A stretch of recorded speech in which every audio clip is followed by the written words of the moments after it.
were kind of had started to dip our toe in the water, started to do some process improvement. We realized like where we were heading wasn't necessarily authentic to what we were trying to do, but we needed to get clear about what exactly our innovation strategy looked like, and it had to be authentic to who we were as an organization and who our and our team.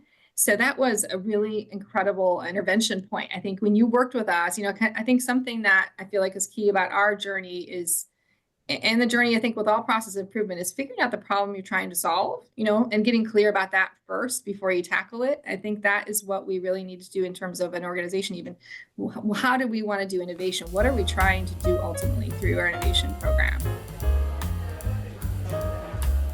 Hey everybody, I'm Elizabeth Swan. And I'm Tracy O'Rourke, and we're from the Just in Time Cafe. And welcome to our podcast. At the cafe, we wrestle with tough questions, we talk to groundbreakers, we discuss great books, we get great insights from Lean Six Sigma leaders and practitioners who are making a difference in the world. We let you in on helpful apps, we bring you the news, and challenge the status quo so you can build your problem-solving muscles. So, Elizabeth, what is on the cafe menu? I'm so happy you asked that, Tracy. Today's highlight is our interview with Kate Parmelee. She is the Deputy City Manager for Strategic Initiatives and Innovation, that's a mouthful, and she is transforming the city of Port St. Lucie, Florida into a model for problem solving. And other cities are taking notes from her and her crackerjack team. For hot apps, we're delving into a grade school skill set paired with an automated teacher. Prepare for ensuing clarity. And for Q&A, we asked, do you have a habit of reflection? And if you do, how do you make use of it? Ready or not, Tracy, here we come. Up next is Hot Apps. This month's app is Grammarly, which has been around for 16 years. So it's not new, but it's kind of new to me. And I wanted to do a final editing sweep on the second edition of the Problem Solvers Toolkit.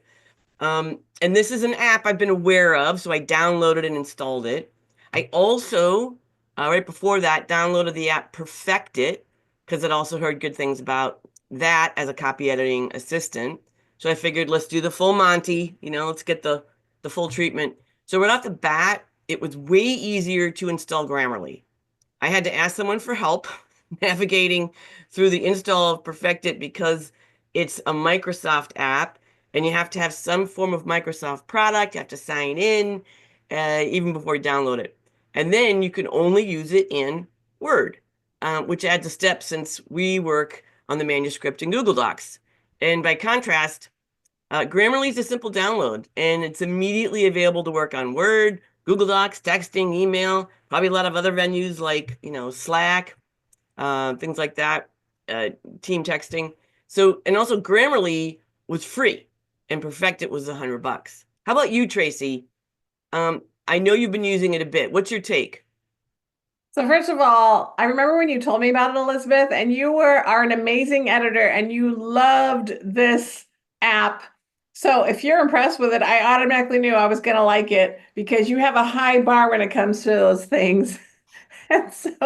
And even though you are an amazing editor, you are still human, and a robot may be better at some things like finding spaces and punctuation issues throughout the whole document. So I also felt like it was super easy to download, and I've been using it now for a couple of days, and it's just right there with you all the time. You're typing anything and it highlights things right away. And I noticed it right away. So I'm actually a little nervous about how many emails I sent out that were wrong or had, things wrong. And, sometimes with the text, you send it, you're like, oh no, when did that turn to a D? I thought I hit E. And then you have to, thankfully you can go in and edit, but now Grammarly fixes it for you right away. It points it out before you actually hit send. So I really like it. I'm very impressed with it. And it's easy to use. And it's kind of like your assistant all the time.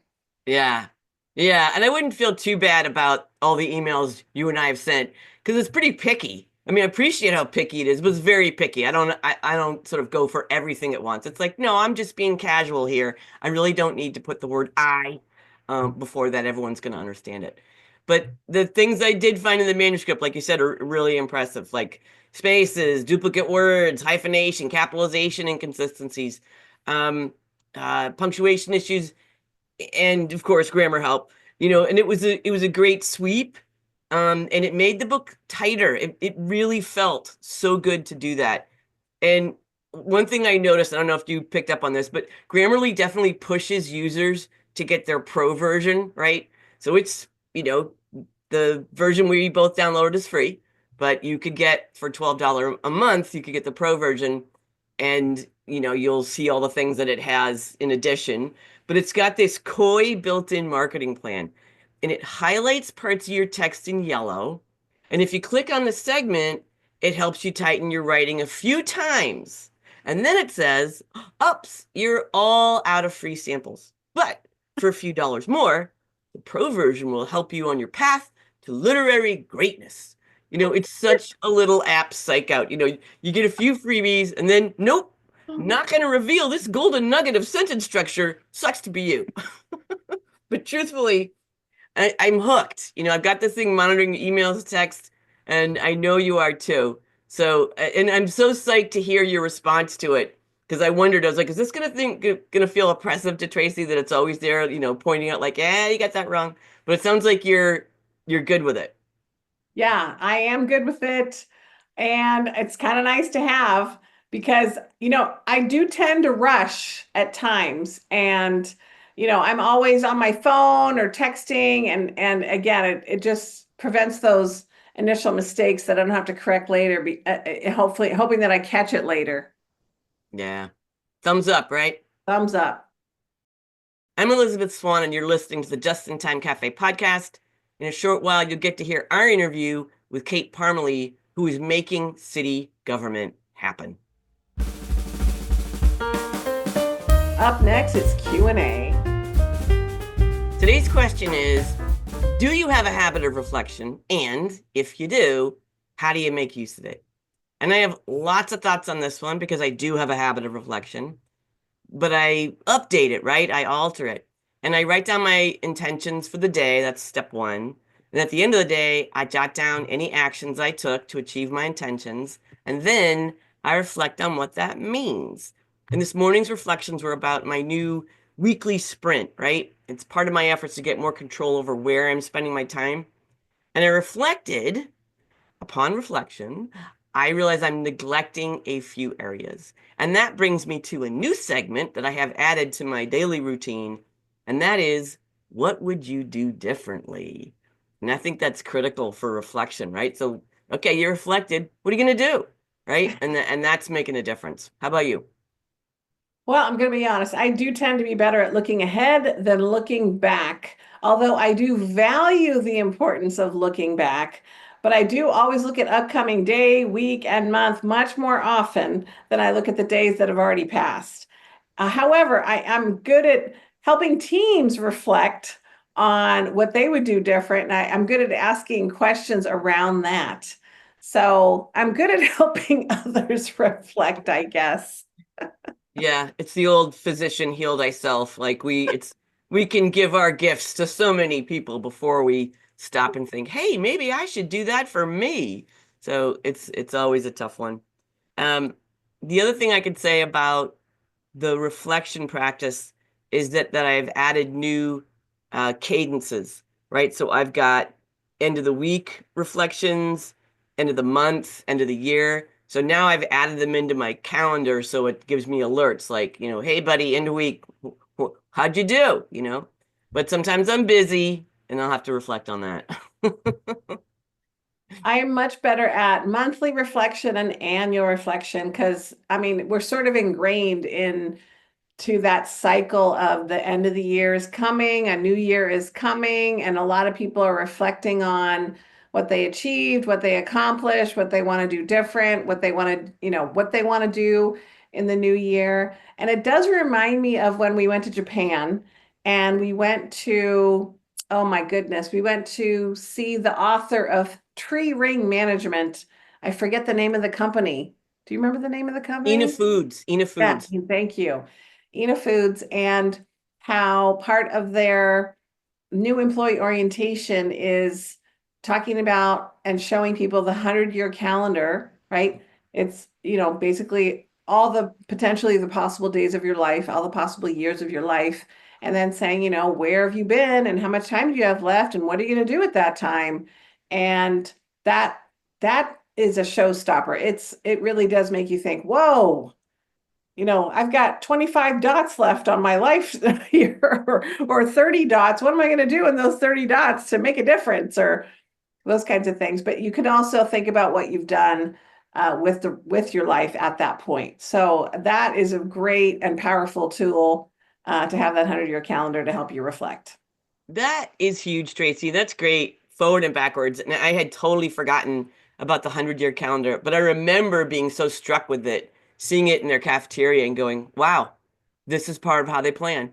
And, his whole thing was slow growth, right? You got, you're looking at things in 100-year span. So, the fact that you didn't do it this week, thinking about what's happening in the future. And I feel like this is both great to reflect, like, what have you made of all the dots so far, as you're referring to them, right? You've reached our beautiful ages, but then also looking ahead, right? Like you said, you've got that 25, 30 dots left. Like, what are you going to make of those? Because I feel like my credo and a lot of my DNA is improv, and but I still believe very much in that those skills are what make us, the best humans we can be, being open, being ready to pivot, all that. But that doesn't mean you get a pass on planning.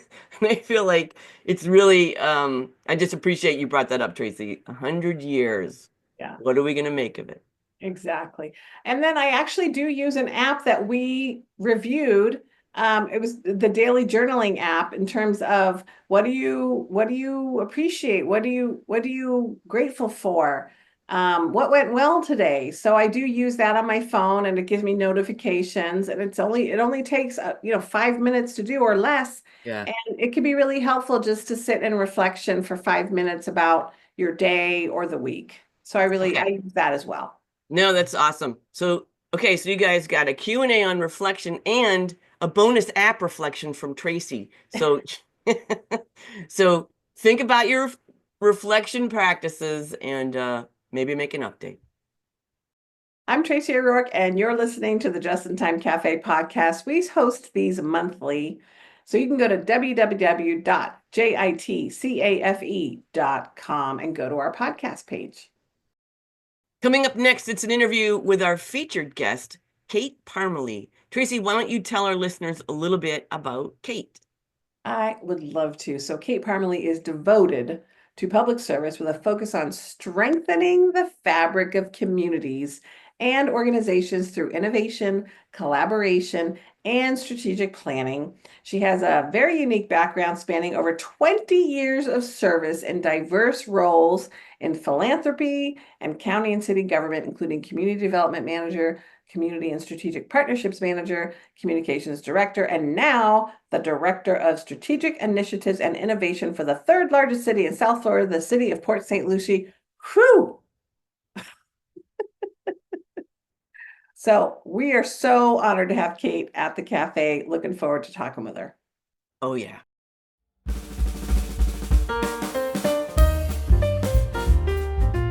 Welcome, Kate, to the cafe. Thank you. It's been a while since I was in the trenches with you, working on helping you with the strategic planning. And I see a ton happening with Port St. Lucie. So you've been on my mind, and I'm really psyched that you're going to take some time to come back to the cafe and tell us what's going on. Yes. Thank you so much. So, can you share the story of how Port St. Lucie's innovation strategy evolved and Yes. sort of go ahead.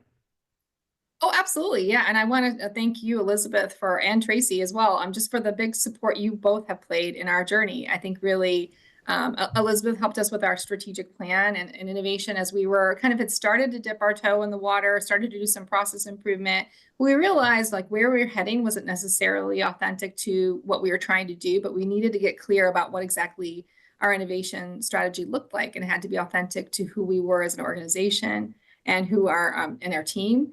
So that was a really incredible intervention point. I think when you worked with us, I think something that I feel like is key about our journey is, and the journey, I think, with all process improvement is figuring out the problem you're trying to solve, and getting clear about that first before you tackle it. I think that is what we really need to do in terms of an organization. Even how do we want to do innovation? What are we trying to do ultimately through our innovation program? So we've just very briefly, we worked with you on a strategy. We started assembling a team. We started to set some goals towards improving our data, improving our innovation practices, and we've been on a journey for the past year. We went through the Bloomberg Harvard City Leadership Initiative. We were chosen to be one of 40 cities in the world to participate in that leadership program and go through the innovation track. I actually just delivered their keynote for their next class because they were happy with our work, which was such an honor, because it was just an honor to represent that team. Because what's been great about this journey is the whole team came on the journey with us, and include the whole organization.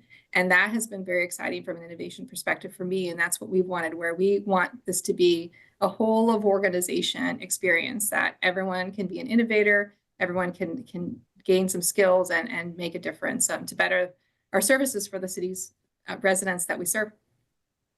I'll pass it to Tracy in a second, but I just want to take a moment to give you congrats on being selected to give the keynote. That speaks volumes. I'm on so many levels, and I'm so impressed, and kudos, Kate. That's awesome.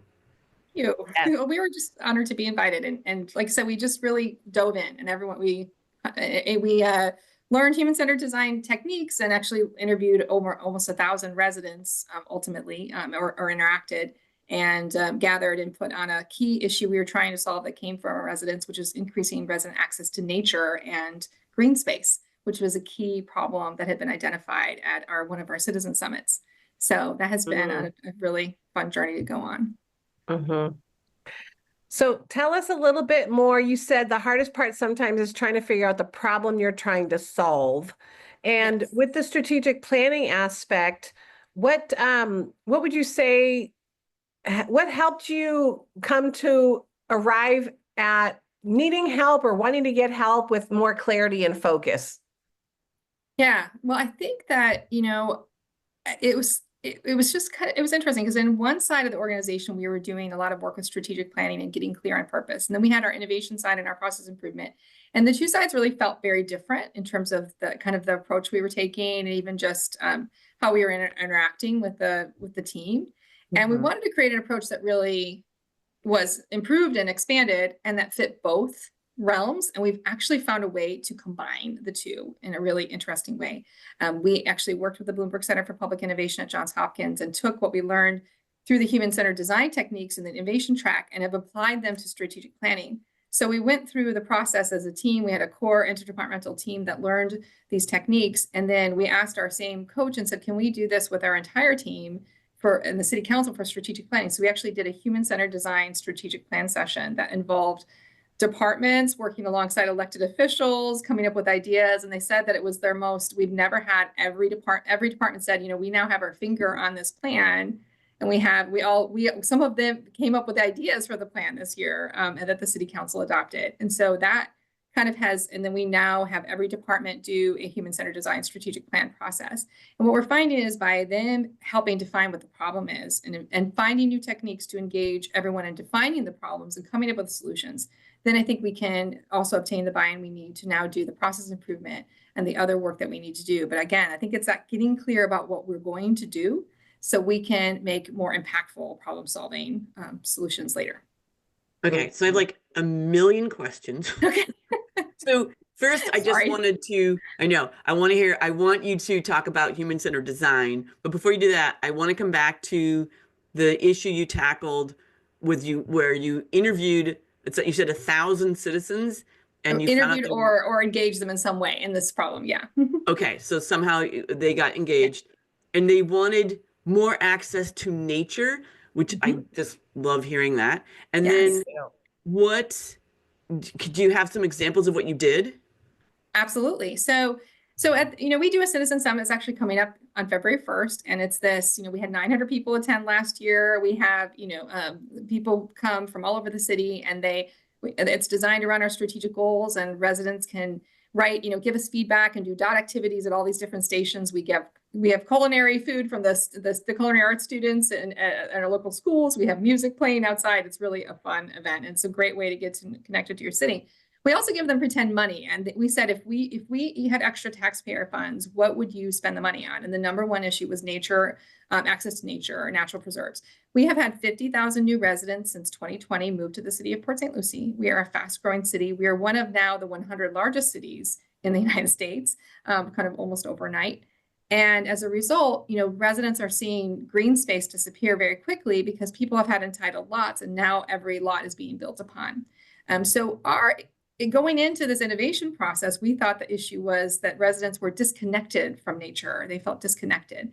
And actually, we did a number of interviews. We met with various groups. We had work sessions where we had the Boy Scouts there. We had different environmentalists there, all in the same room doing these human-centered collaborative techniques. We went to there's a group called Black Women Walking Group. We went on a walk with them. We've realized we should have trained because we could not keep up, taking notes, listening to them. They walk in all the nature trails in Port St. Lucie, and we found so many things that we said. What we found was that it's not disconnection. It's actually rooted in deep connection. That there's a fear of where the city is evolving, and there's a need to protect and their desire to preserve. So that's what residents were really speaking to. So we were able to kind of find that those deeper themes and understand more that people are trying to connect with place. They're trying to understand even what this place is as it changes so quickly, as our city changes so quickly.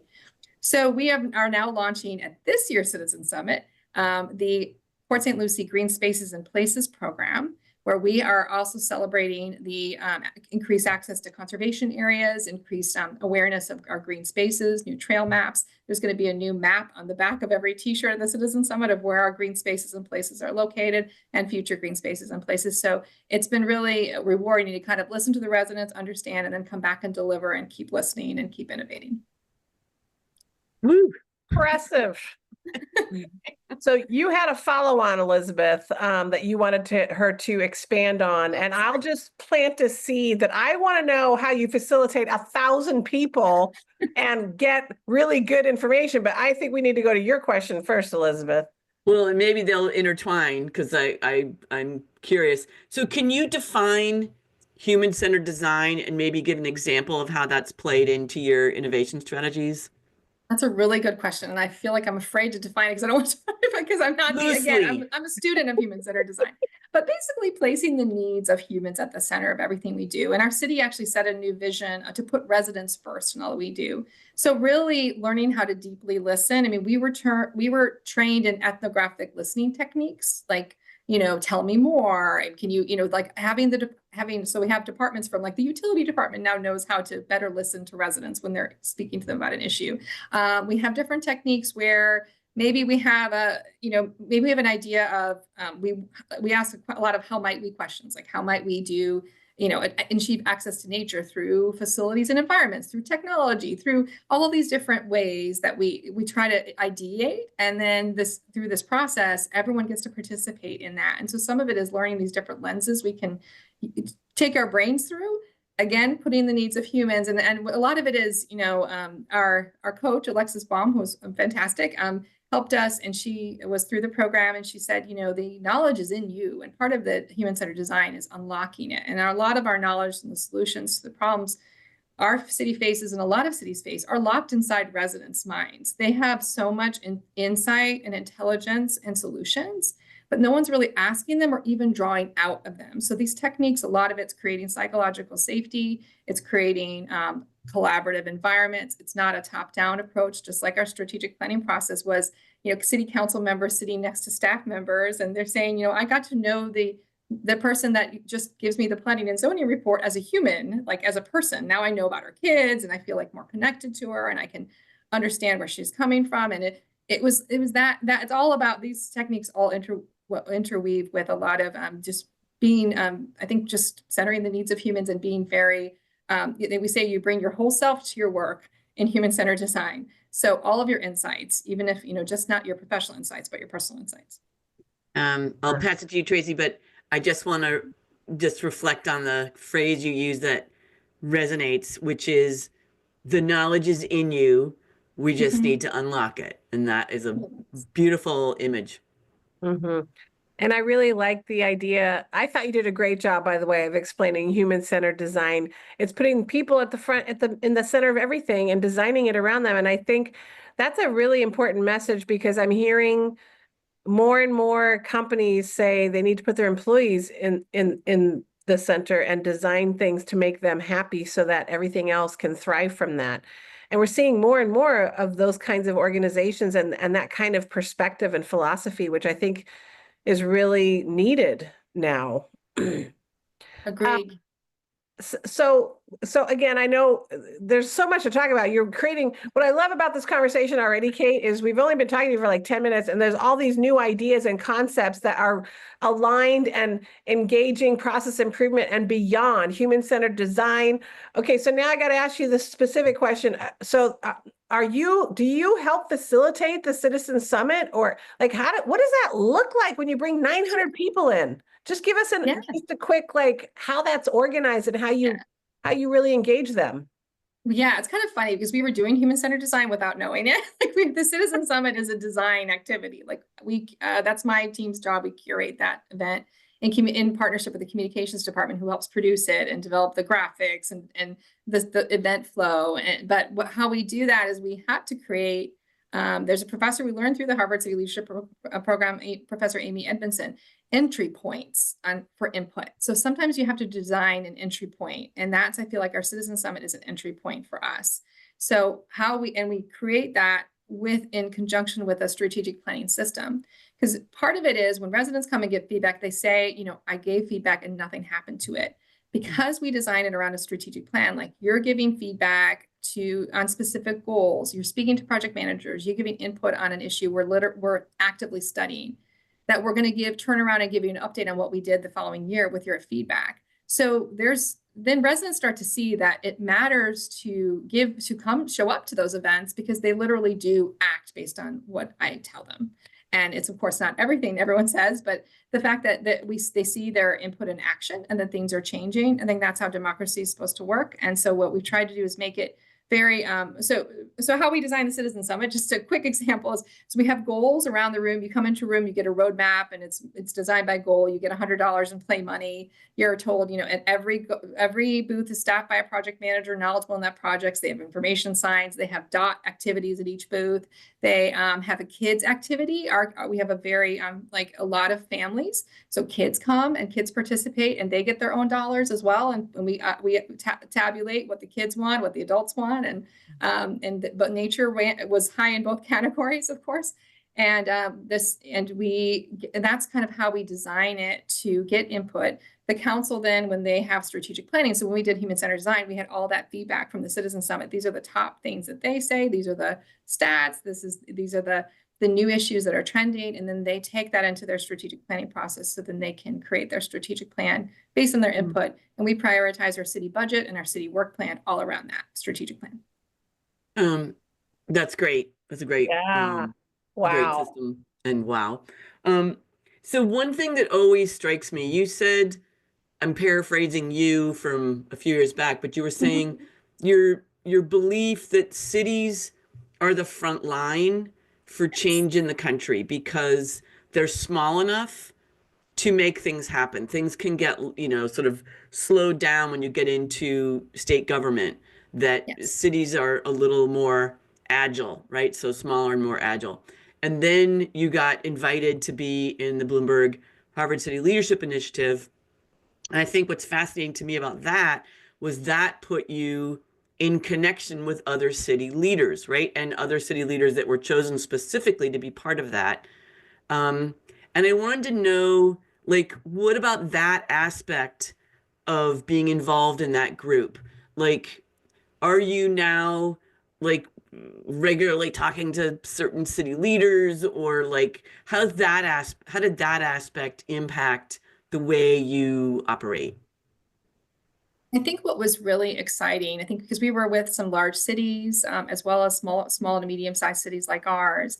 And we had these lectures where we talk as a group, and it was always fascinating to me that the same problems were there, different scales, right? But it was the same issues, and that it's it was very just revealing that we are all kind of in it together. And what if we can figure something out, the idea that Mayor Bloomberg created when he created Bloomberg Philanthropies and some that they found in the city of New York was that if you can come up with he would send his team to find who had figured out an issue and then bring it back to the city.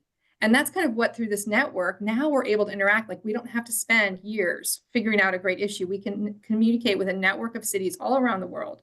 And that brings us to the ability to find solutions faster so we can deliver for our residents faster. And we always say, you can put our PSL twist on it if we need to, but then what's kind of exciting too is our Citizen Summit. We actually had the city of Columbia, Missouri that we met through the program come to our Citizen Summit last year, and they are replicating our Citizen Summit this year in Columbia, Missouri. And we have the city of Punta Gorda spoke to us earlier this week. They're coming to the Citizen Summit. They're going to bring it. So it's really amazing. Like you figure something out, like a lot of our strategic planning system and the Citizen Summit is something that people are starting to replicate. And that means that we help spread, new innovative ideas throughout the country that can help reach residents. Because I think part of it is we have to adapt how we communicate with residents, how we do outreach. And we're trying to be, I'm very proud of the city and the mayor and city council, the city manager, the city team, that we are a very adaptive team, very unusually adaptive for a local government. We're not very bureaucratic. So it helps us really adjust quickly and learn and grow and be a learning organization. I love that, like expediting learning in an effective way across communities and other cities. Is there anything in particular that you feel like you've seen and replicated at Port St. Lucie that you've learned from other cities? Yes, absolutely. The beginning of our whole innovation journey started, really with looking at the Peak Academy in the city of Denver, Colorado. And we are big fans of them. And we actually visited with them when we were in town for the All-America City Awards last summer or 2 summers ago. And we visited City Hall. We got to see their training. They let us put a pin on their map because they have had hundreds of cities around the world replicate their program. And they also provided us with all of their curriculum. That's what's great. We're not in corporations or in competition with each other. It's all public record. So we share. And so they shared with us their curriculum, which allowed us to actually utilize some of their curriculum in the city of Port St. Lucie. So that's probably one of our best examples. I love that. And as a process improvement person that has been doing this 25 years, that always bugged me when people felt like they needed to create their own material. I'm like, there's so much open source, like don't do that. That's just a waste, right? Like, I mean, all the stories are going to come out with the instructor, but you should have standard, like there's material out there. Right. Absolutely. Yeah. Absolutely. Good. Yeah.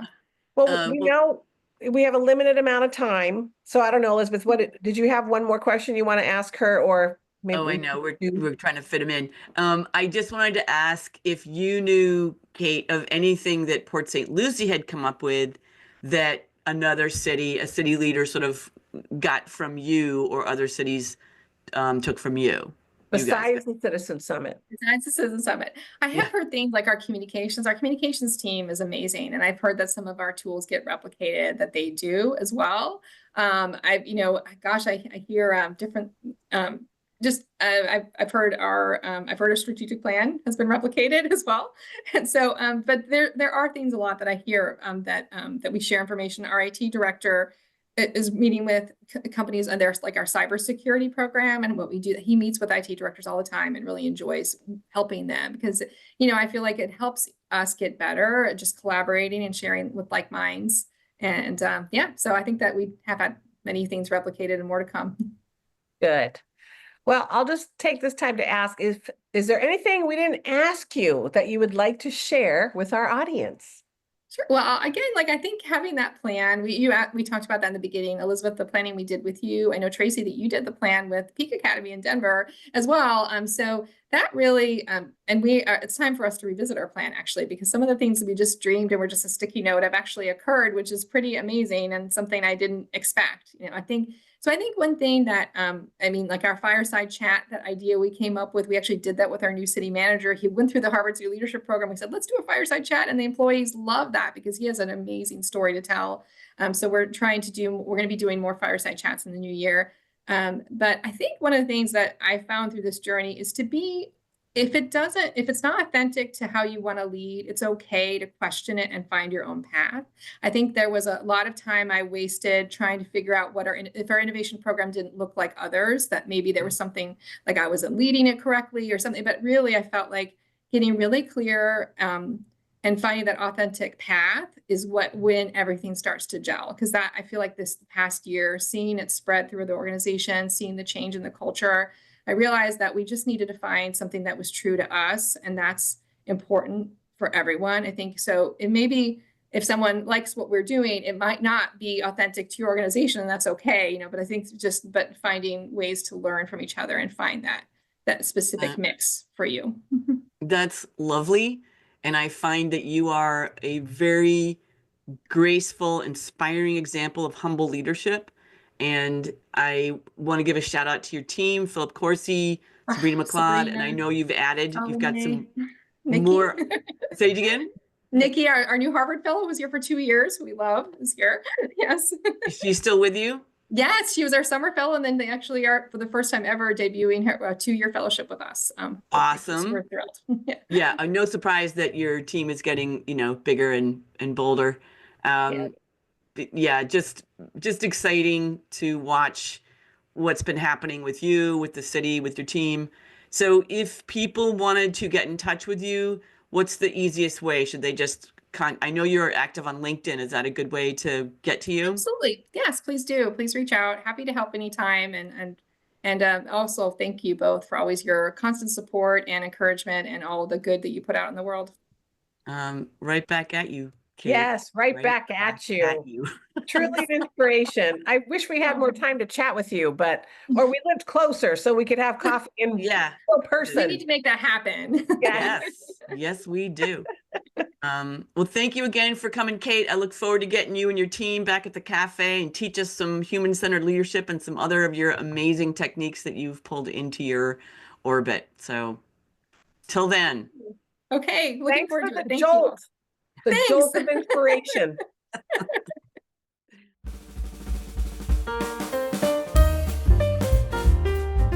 Stay tuned for more news on the second edition of our book, The Problem Solver's Toolkit. We're working right now to determine the publishing date. We're pretty excited about this upgrade, and we hope you will be too, because we've added new tools, new templates, new team activities, and some wisdom from Elisabeth's book, Picture Yourself a Leader. It's chock full of good stuff. We'll let you know as soon as you can pre-order. Stay tuned for all the news by joining our community at the Just in Time Cafe. Thanks for joining me and Tracy for another episode. You are our favorite thing about the Just in Time Cafe, and we look forward to being your lifelong learning partners. Yes, join us every month for your jolt of lean caffeine.